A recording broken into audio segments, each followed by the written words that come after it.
The alarm on Sigma 7 relay station had not gone off in 11 years, so when it screamed to life at 0300 station time, every crew member on the night shift jolted out of their chairs and knocked over their drinks.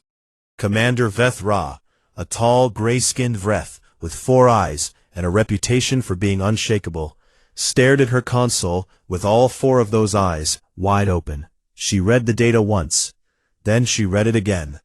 Then she called her superior officer, which was something she had not done in the middle of the night in 6 years. "Sir," she said, her voice flat and controlled, "you need to come to the bridge." The object was coming from the direction of the void rift. That alone was enough to make every person on the station deeply uncomfortable. The void rift was not a place where things came from. It was a place where things went and never returned. It sat at the far edge of the Orion Arm, like a wound in space, a region of shifting dark energy and collapsed physics that no ship had ever entered and survived. Scientists from a dozen species had studied it for centuries. None of them had ever figured out what it was or what was inside it. Most of them had eventually agreed, quietly, that they did not want to know. And yet here was something coming out of it. The object was moving at sublight speed, which meant it was slow enough to track. That was the first strange thing. The second strange thing was the energy readings. Veth Ra had worked on Sigma 7 for 19 years. She had seen the signatures of every known engine type in the Coalition. This matched none of them. The object was producing almost no detectable radiation, no heat bloom, no ion trail. It moved through space, like a fish moves through water, quietly, smoothly, as if it had always belonged there. It took 40 minutes for the long-range visual sensors to get a clean image. When the picture came through on the main screen, nobody said anything for a long time. The ship was scarred. Its hull was dark and pitted in places, marked by what looked like years of hard travel. It was not a small vessel. It was long and wide, with the broad, angular shape of a deep space explorer class, the kind of ship built not for war, but for going far and staying out long. Running lights blinked slowly along its hull, red and white, steady and calm, like a heartbeat. And on the side of the hull, in large white letters that the cameras could read clearly, were words in a language that every Coalition member recognized. English. The name of the ship was USS Prometheus. Veth Ra pulled up the records herself because she did not trust anyone else to do it fast enough. She searched the Coalition's deep archive, going back past recent decades, past the first contact logs, past the early years of human membership in the Alliance. She found what she was looking for in a file that had not been opened in over a century. USS Prometheus, Earth Exploration Vessel, Crew Complement, 340. Departed Sol System in the year 2275 on a long-range survey mission beyond the outer belt. Last known contact, 2276. Declared missing, 2278. Officially listed as lost, with all hands, 2280. That was 112 years ago. Veth Ra sat back in her chair and looked at the ship on her screen. It was still moving, still blinking those calm red and white lights, still coming closer, steady and unhurried, as if it had simply been out for a long trip and was now pulling into port. She sent an alert to the Coalition's nearest diplomatic fleet and told them to move fast. Within 3 hours, 6 ships had formed a loose formation around the approaching vessel. They were not pointed at it aggressively, but their weapons were powered. Nobody spoke about that part out loud, but everyone understood. A ship that should not exist was arriving from a place that nothing survived. It was wise to be careful. The hail went out on all standard frequencies. The response came back in 11 seconds. The voice was human. It was female. It was calm in a way that somehow made everyone more nervous, not less, because it was the calm of someone who had seen a great many difficult things and had made peace with all of them. Prometheus Actual to Sigma 7. We read you loud and clear. All 340 crew aboard, all present and accounted for. Requesting permission to dock for resupply and formal contact. We are aware that we have been away for some time. A short pause. Sorry we are late. The Coalition Fleet Commander, a broad-shouldered Kel named Admiral Dross, stared at the communication panel. He had been in space service for 40 years. He had handled first contacts, border disputes, and 3 separate incidents that had nearly started wars. He was not a man who was easily thrown off balance. He was thrown off balance now. Prometheus, he said carefully, please confirm crew status. You are a vessel listed missing for 112 years. Please confirm. What is the condition of your crew? The response came back without hesitation. All 340 are alive and well, Admiral. Average age of crew remains consistent with departure date. Dr. Okafor says to tell the medical board that everyone passed their last health check with flying colors. Captain Osei sends her compliments and asks if someone can arrange for approximately 340 cups of coffee upon arrival. We have been out of coffee for a very long time, and it has been a difficult few weeks. Admiral Dross unmuted the channel long enough to say that the coffee would be arranged. Then he muted it again and turned to his science officer. They have not aged, he said. The bioscans are consistent with that, sir, the science officer replied. He was a young Vreth, still new enough to the fleet that extraordinary things still visibly frightened him. Right now he looked frightened. Their biological readings match the crew manifest on file. They read as adults in their 30s and 40s. The manifest says the youngest crew member was 22 at departure. She should be 134 years old. Dross looked at the Prometheus on his screen. It was close enough now that he could see the individual markings on its hull without the cameras. He could see the wear on the metal, the long scratches and burn marks that told the story of a very hard journey. He could see the lights blinking, slow and steady. 340 humans, alive, not aged, coming home from the edge of impossible space with a ship that ran on energy his instruments could not identify, and a hull that his sensors could not fully read. He thought about all the things that might be aboard that ship. He thought about all the things they might have seen. He thought about what it meant for the Coalition, for the Vreth, for every species in the Alliance. If the youngest and most unpredictable member of their galactic community had just returned from somewhere that no one else had ever reached. He opened the channel again. Prometheus, you are cleared to approach Dock 7. A reception team will be ready. Welcome home. There was a brief pause before the response came. Thank you, Admiral. The voice was warm, almost amused. It is very good to be back.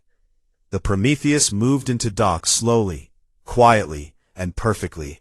Not a single correction burn, not a single overcorrection. It slid into position like a ship that had docked 1,000 times and knew exactly what it was doing. On the observation deck, Admiral Dross watched it come in and felt for the first time in a very long career that he had absolutely no idea what was about to happen next. The inspection team arrived at Dock 7 with clipboards, scanners, and the quiet confidence of people who did this kind of thing regularly. There were 12 of them, scientists, security officers, and 2 coalition diplomats in formal gray robes. They had inspected hundreds of vessels over the years. They expected this to take about 4 hours. It took 4 hours just to get past the hull. The lead scientist on the team was a Vreth named Dr. Soon. She was 60 years old, which made her young for her species, and she had spent her entire career studying propulsion technology. She was not easily surprised. She pressed her scanner flat against the outer hull of the Prometheus and looked at the reading it gave her, and then looked at it again. The hull material was not in any database she had access to. That was not unusual on its own. New alloys were developed all the time. What was unusual was that the scanner could not determine the material's basic composition. It could not measure its density. It could not find its molecular structure. The scanner reported back, in very polite technical language, that it was essentially unable to understand what it was looking at. Soon called one of her colleagues over and showed him the reading. He looked at it for a long time. "It is reflecting the scan," he said. "Yes," she said. "It is reflecting the scan back at us perfectly," he said.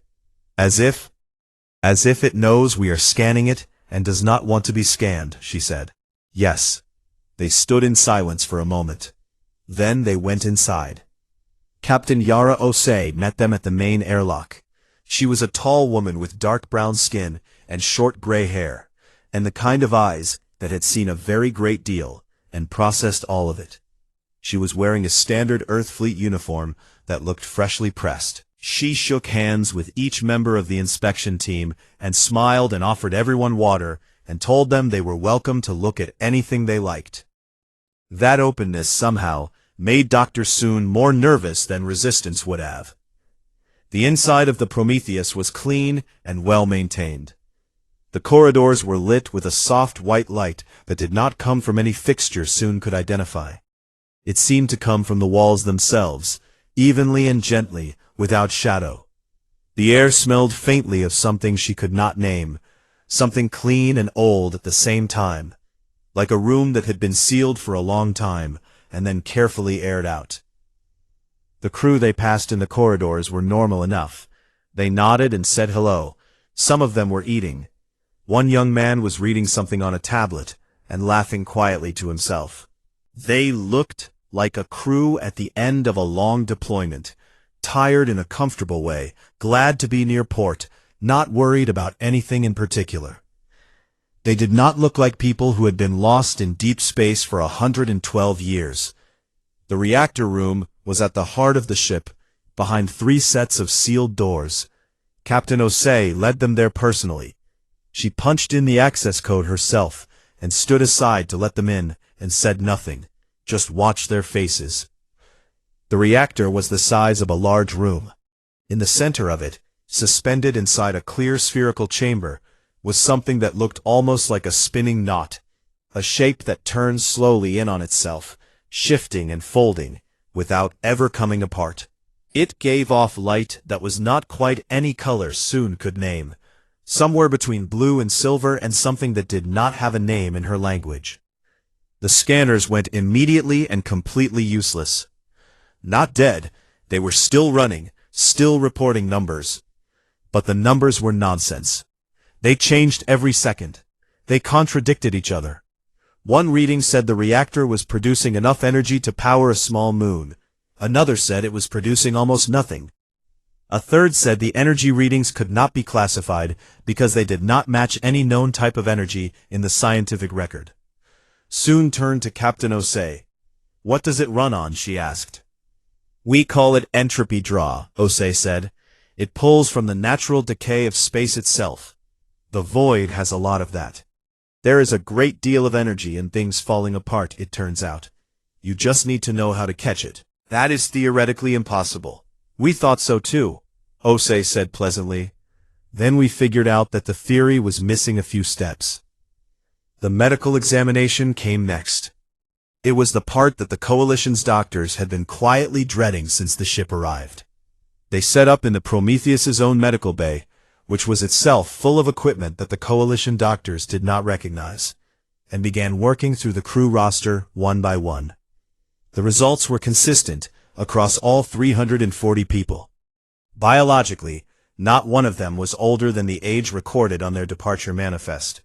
The youngest crew member, a woman named Ensign Priya Lal, had left Earth at 22 years old. Her body said she was 26. 112 years had passed. She was 26. When the lead medical officer asked her about it, Ensign Lal shrugged and said that time inside the void moved differently. She said it in the same easy tone someone might use to explain that traffic had been bad on the way to work. 4 years, she said. That is how long it felt, give or take. 4 years, the doctor repeated. Long 4 years, though, she added helpfully. We ran out of coffee about 3 months in. That was very hard. The diplomatic team requested a formal debriefing. Captain Osei agreed, but said she would only give the full account once Earth's government had a representative present. She said this politely, firmly, and with a smile that made it clear there was no point in arguing. The diplomats agreed because they could tell she was not going to change her mind, and also because they needed time to figure out what questions to even ask. That night, Dr. Soon sat in her quarters on Sigma 7 and wrote her preliminary report. She was a scientist. She believed in facts. She wrote only what she had directly observed. When she finished, she read it back to herself and thought that if someone had handed her this report without knowing where it came from, she would have assumed it was fiction. She sent it anyway. At the end of the report, she added a single line that was not standard scientific language, but that she felt was necessary to include. She wrote, "Whatever they found out there, we are not ready for it." She thought about it for a moment, then she added one more line. She wrote, "I am not sure it matters whether we are ready. They are already back, and they are already building." She sent the report and turned off her light and lay in the dark for a long time before she finally slept. The Grand Assembly Hall on Earth Embassy Station could seat 400 delegates. On the day Captain Osei gave her full report, every seat was filled, and there were another 200 people standing along the walls. The air in the room was thick and quiet in the way that only happens when a very large number of very intelligent people are all thinking very hard at the same time. Earth's senior ambassador, a small sharp-eyed woman named Director Amara Chen, sat at the head of the human delegation table. Beside her sat Captain Osei, Commander Daiichi Mori, Chief Engineer Bashir Saleh, and Dr. Nadia Volkov, the Prometheus's head scientist.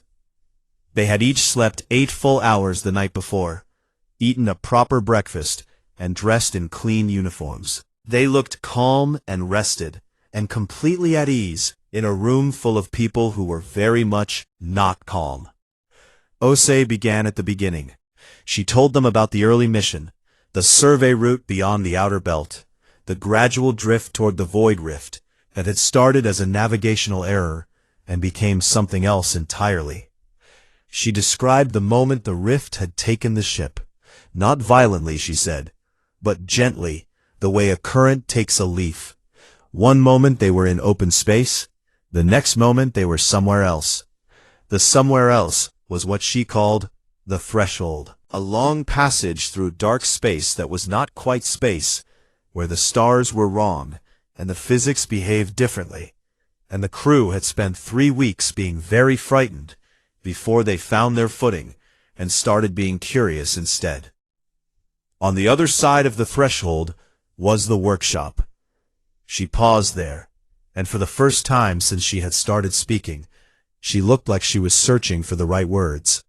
Not because she was uncertain of what she had seen, but because some things were hard to describe to people who had not seen them. The workshop, she said, was not a station, or a planet, or a ship. It was a place that existed outside of normal space, a constructed pocket of stable reality, built and maintained by forces that the Prometheus crew had spent 4 years trying to understand. It was enormous. Not enormous the way a large ship is enormous, enormous the way a solar system is enormous. There were structures inside it that made the largest coalition space stations look like furniture, and everything in it had been left behind. The beings who had built it were gone.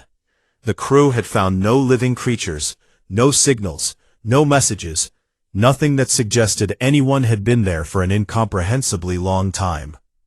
The Vreth elder delegate, a tall ancient figure named High Consul Dreven, leaned forward at this point and said very carefully that this description matched old pre-scientific Vreth texts that described a legend called the Architects, a civilization so old it existed before most stars had formed. Osei nodded. "That is what we called them too," she said. It seemed to fit.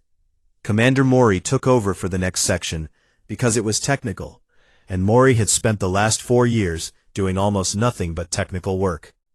He was a compact, quiet man who spoke in precise sentences and never wasted a word. He explained what the crew had found inside the workshop. Not all of it. He said frankly that they had not come close to seeing all of it. But what they had found. There were machines, hundreds of thousands of them. Most were inactive. Some were still running on their own power, after what the crew estimated was at least 1 billion years of operation. The machines were built on principles that bore almost no resemblance to coalition science. The physics they operated on were not impossible. They were simply based on a more complete understanding of how the universe worked. An understanding that the architects had apparently arrived at a very, very long time ago. The crew had studied them. They had documented everything they could reach. They had spent 4 years mapping, testing, recording, and where possible, learning. Chief Engineer Saleh had rebuilt the Prometheus's reactor based on what they had learned from a single room of architect machinery. Volkov's team had developed the hull coating from a material they had found coating the architect structures. A material that existed in a slightly different relationship with space than normal matter, which was why it resisted scanning. And there was more. Mori listed it quietly and without drama. Propulsion principles that made their current engines look like bicycles. Medical technology that operated at the cellular level with a precision that current coalition medicine could not match. Communication systems that did not use signals at all, but instead used a property of space itself, that the crew did not yet have a full name for, only a working understanding of. Energy storage methods that made current battery technology embarrassing. The room was so quiet that when a delegate near the back shifted in her chair, the sound was clearly audible. His voice was controlled, but his hands, all 4 of them, were very still in the way that Vreth hands go still when a Vreth is working hard not to show emotion. "You are telling us," he said, "that your crew, 4 years of subjective experience, learned to work with architect technology." "We learned to work with some of it," Osei said, "a small fraction. The workshop is large, and we were 4 people and 336. We did what we could." "The Vreth have known of the architects for 900 years, Drevin said. "We have debated their existence, searched for their remnants, found nothing."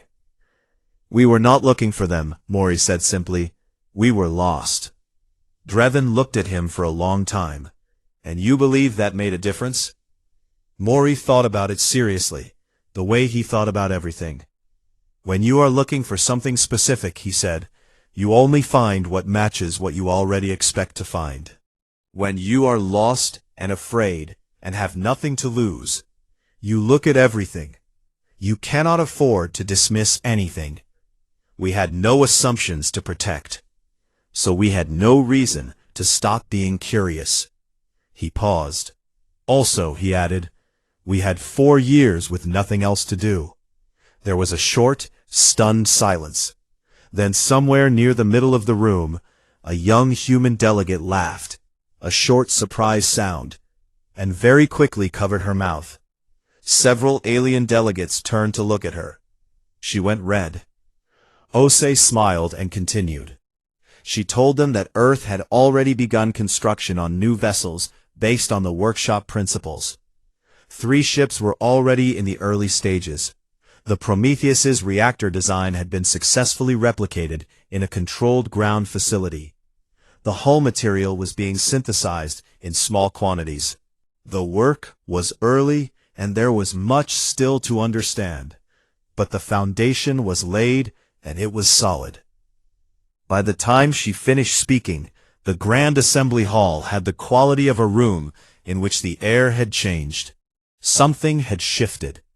Everyone in the room could feel it, and most of them could not quite decide whether what they felt was wonder or fear or something in between. Outside the hall, the galaxy went on turning, but it was turning around a slightly different center than it had been that morning. The panic did not come all at once. It arrived the way cold arrives in a room with a broken window. Slowly at first, then everywhere at once, then impossible to ignore. Within 48 hours of Captain Osei's address to the Grand Assembly, the intelligence agencies of 4 separate coalition species had filed internal threat assessments about humanity. None of them were shared openly. All of them said roughly the same thing. The balance of the coalition had changed overnight, and nobody had a plan for that. For 60 years, humanity had been the junior member of the alliance. They were young, their civilization barely 1,000 years old from first written record, compared to the Vreth's 40,000, or the Kel's 22,000. They were energetic and creative, and often baffling to their partners, with a tendency to try things that other species had already decided were not worth trying, and an equally baffling tendency to occasionally succeed. But they were small. Their fleet was modest. Their technology was competent, but not outstanding. They had been easy to be patient with, in the comfortable way that older people are patient with a clever child. That comfortable feeling was now gone. The Vreth Elder Council met in private session 3 days after the assembly address. The chamber they met in was old, older than the coalition itself, and the 12 elders who sat around its long stone table had between them over 4,000 years of combined political experience. They were not people who frightened easily. They were frightened now. The eldest of them, a woman named Elder Vea, who was 311 years old and had held her position for 60 of those years, laid out the situation without softening it. The Prometheus crew had not simply found architect technology. They had reverse-engineered it, modified it. In several documented cases, they had identified inefficiencies in the original architect designs and corrected them. A civilization that predated most living stars had built those machines. Humanity had looked at them for 4 years and started improving them. They are 60 years old, said Elder Vea. As a spacefaring species, they are 60 years old, and they have done this. Nobody at the table had anything useful to say to that, so they were quiet.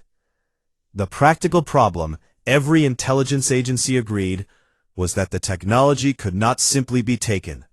It was not a weapon that could be seized, or a document that could be destroyed.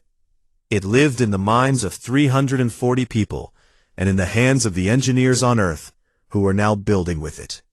Even if the coalition had been willing to do something as unprecedented and illegal as forcibly detaining Earth citizens, and most species were not willing to do that, at least not openly, it would not have solved the problem. The secondary problem was perhaps even more irritating.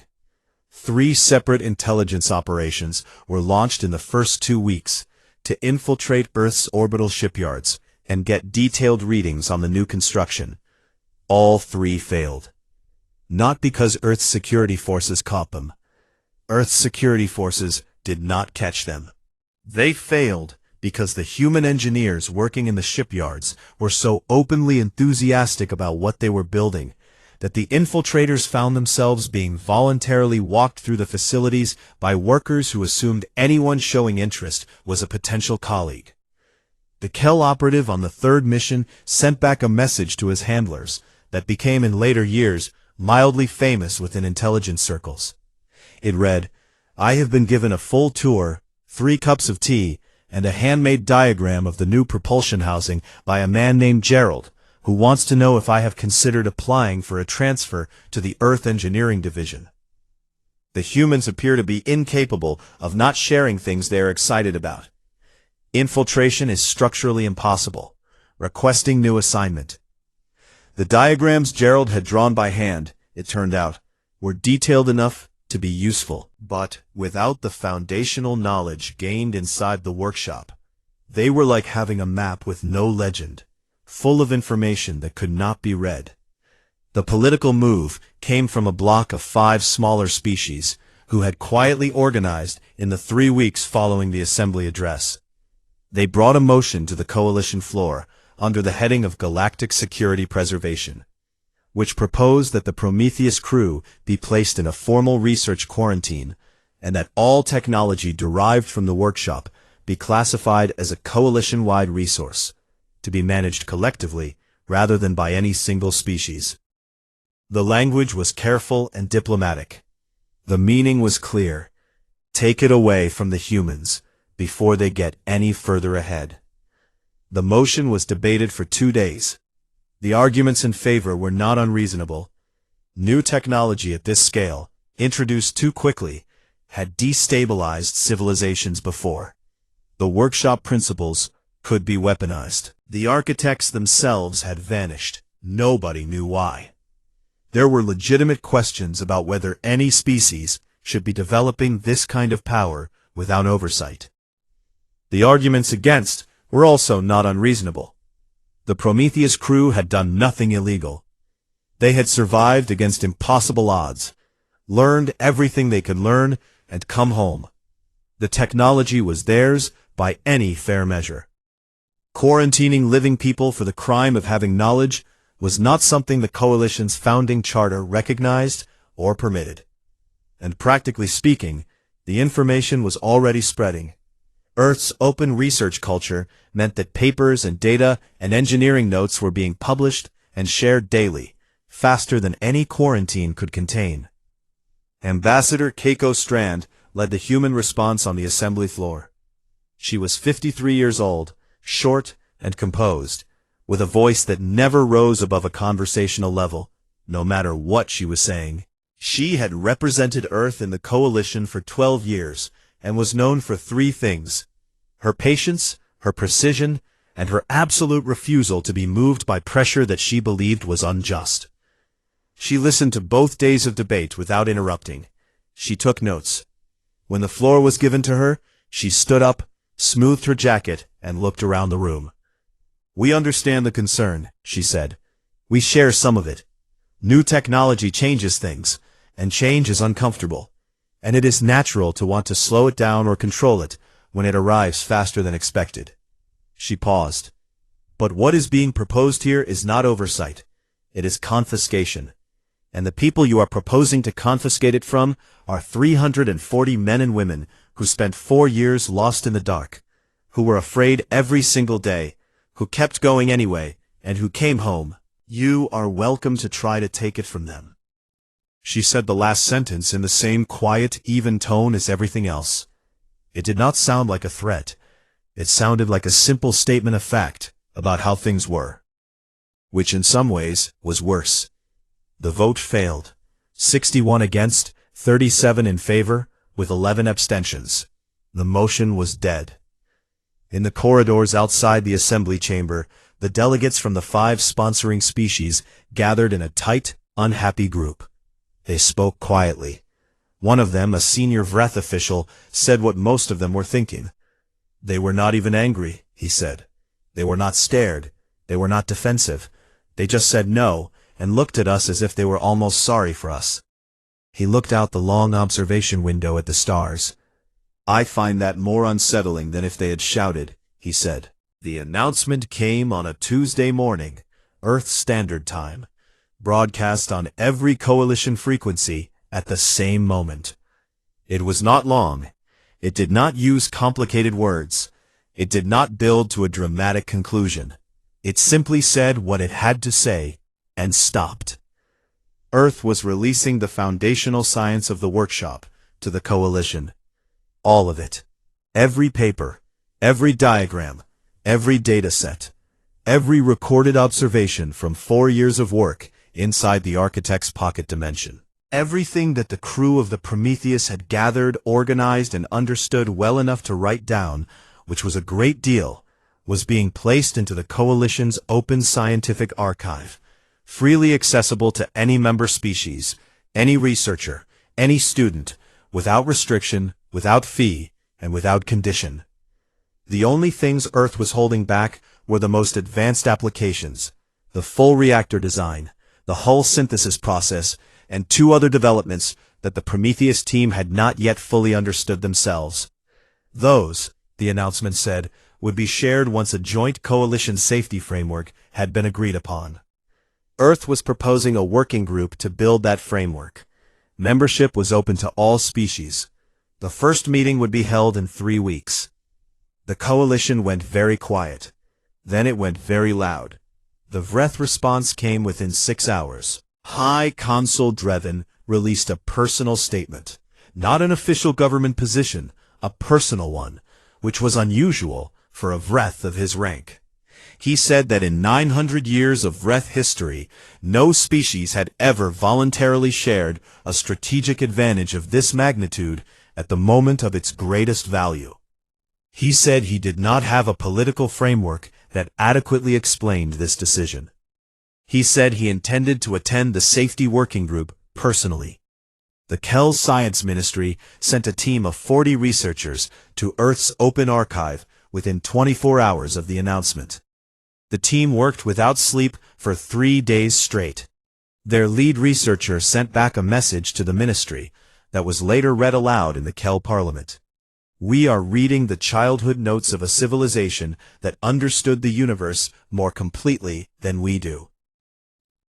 And somehow a group of humans read these same notes while lost and afraid and hungry, and figured out the first 3 chapters. I don't know whether to be humbled or inspired. I am going to choose inspired, because we have a great deal of work to do. On Earth itself, the reaction was quieter but deeper.